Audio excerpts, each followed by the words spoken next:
នេះគឺជានិលដែលកាត់ធ្វើជាអង្កាំខ្នាត14លីពុកម៉ែបងប្អូនហើយចំពោះនិលយើងធ្វើជាអង្កាំខ្នាត14លីគឺអាចថាអស់ធំត្រឹមប៉ុណ្ណឹងហើយ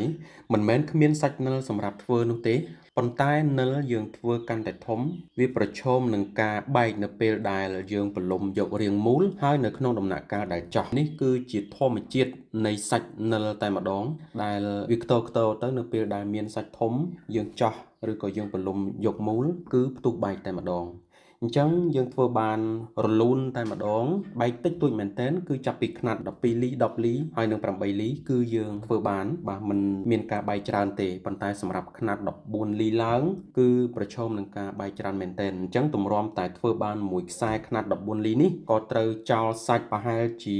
5-6គ្រាប់ដែរយើងឈូសយករាងមូលរួចហើយក្នុងកំឡុងពេលដែលចោះគឺបែកមួយដំណាក់កាលសិនហើយនៅពេលដែលចោះបានសម្រេចហើយយកមកប្រឡុំយកមូលម្សាទៀតឲ្យមូលខ្លំតែម្ដងគឺបែកម្សាទៀតនៅក្របខ្លះក៏ប៉ុន្តែនេះក៏ដោយសារតែមានការកម្មង់ពីភ្ញៀវខ្ញុំក៏សុខចិត្តទទួលធ្វើបាទទោះបីថាបែកខ្លះហើយនៅពេលដែលធ្វើរួចចេញលទ្ធផលមកឃើញថា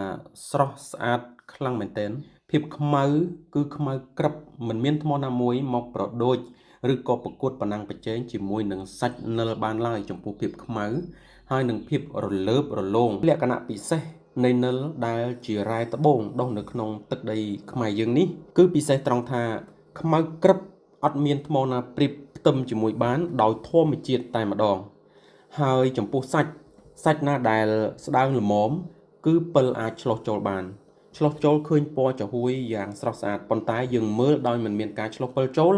គឺខ្មៅក្រឹបតែម្ដងហើយបើនិយាយទៅលើជំនឿវិញនិលគឺមានលក្ខណៈពិសេសច្រើនដែរសម្រាប់អ្នកប្រើប្រាស់អ្វីត្បិតថានិលមានពណ៌ខ្មៅប៉ុន្តែនិលគឺរុញច្រាននៅថាមពលខ្មៅថាមពលមិនល្អឲ្យចេញឆ្ងាយនិងក៏ជួយនាំយកមកនៅភាពរឹងមាំមកឲ្យអ្នកប្រើប្រាស់មិនឲ្យចាញ់គេមិនឲ្យចុះញោមគេមិនឲ្យចាញ់ច្រាបគេនេះហើយគឺជាឥទ្ធិពលល្អសម្រាប់និល